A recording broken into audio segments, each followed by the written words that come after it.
All right, let's make a good goal today. Let's think about this March, this month, or any month that you happen to be watching this as a place where you can practice the skill of setting a goal that's not so big that it's going to overwhelm you, and it's not so small that it's going to demotivate you. So let's get into it. What even makes a good goal?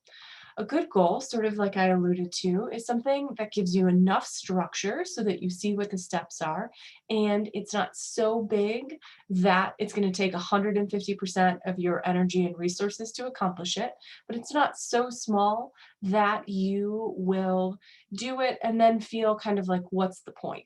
Um, it's something that challenges you a little bit, but not too much. If you're thinking in terms of a workout, a really good goal for a program like March Madness is something like a, medium to high workout. This is something that's going to stretch you, it's going to build new goals, but it's not going to be so much that you're so sore that you can't move for the next couple of weeks. So, there are a couple of grounding questions that you can ask anytime you set a new goal. The first question that I love is how much of my life would need to change in order for this goal to happen. So, say that this month you want to write from start to finish a whole new dissertation chapter. It's a pretty ambitious, but could be doable goal depending on what the state of your research is, how long the project is, but most importantly, how much support you have. And by that, I don't necessarily mean like, is there someone here to help you read every draft, or is this support in terms of an editor, but sort of do you have structures in place to help support this process, or are you going to have to kind of build them from scratch? So, imagine that you are the full-time caretaker of humans. Maybe that's something you don't have to imagine right now, or that you are teaching a really intensive course.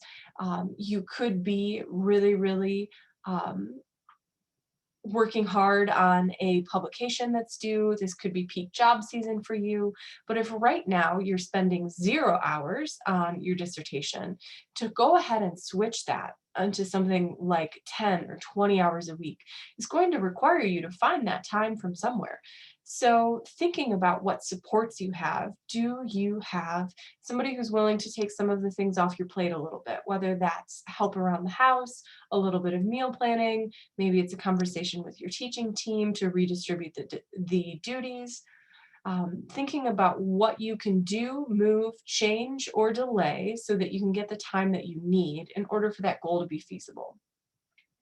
So if you sat and you thought, okay, like 20 hours a week on my dissertation goal seems really doable. I can take the hours from here, there, and also here. Great. When will you rest? When will you do all the things that require you for you that are required for you to be a human? When will you do all of the things that are required for you to be a good member of your community, whether that's a family community or something broader? But imagining what if you take these hours and put them towards this goal, what things are you going to have to lose, or what things are you going to have to change? If your answers are, I just will work on the weekends, I'll sleep a little bit less, then I really caution you to say, okay, I might be able to do that for one weekend out of this month. Maybe I'm able to go to bed a little bit later, 2 nights a week.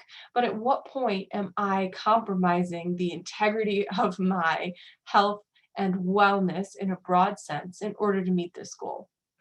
Does my health need to change, or maybe does my goal need to be scaled back a little bit?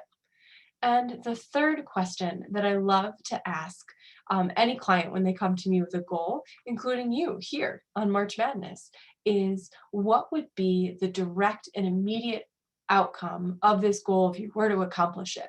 So, if you get a whole chapter of your dissertation written this month, what is that going to open up for you in terms of timeline choices, flexibility, funding? If you have set a goal to finish transcribing all of your interviews, what is that going to get you in the short term? And the reason that I ask that is because in the middle of the month, when the blush of the new goal has worn off and the adrenaline of the deadline hasn't kicked in yet, it can be really helpful to really tap in to what those immediate outcomes are. Remind yourself of why you're doing this. and then make a plan to make sure that you can hold on to that motivation when your own internal sense of it could be a little bit lower than you might like. So, I have included in the workbook that is free for anybody who signs up for the March Madness sort of month of resources extravaganza. The first page of that workbook is a sustainable plan that will walk you through the timeline for your project, the smaller parts you can break it down into. It might give you a way to think about where this time is going, what things you're going to do to reward yourself. And then as the workbook continues and as these videos continue, we'll walk through all of the steps to kind of troubleshoot your goal and the execution. What happens if you get sick? What happens if you have a monster crush of grading and you lose a couple of days of progress? So stay tuned to this channel, stay tuned to your inbox on Monday, and I can't wait to have a great month of sustainable supported writing. See you soon.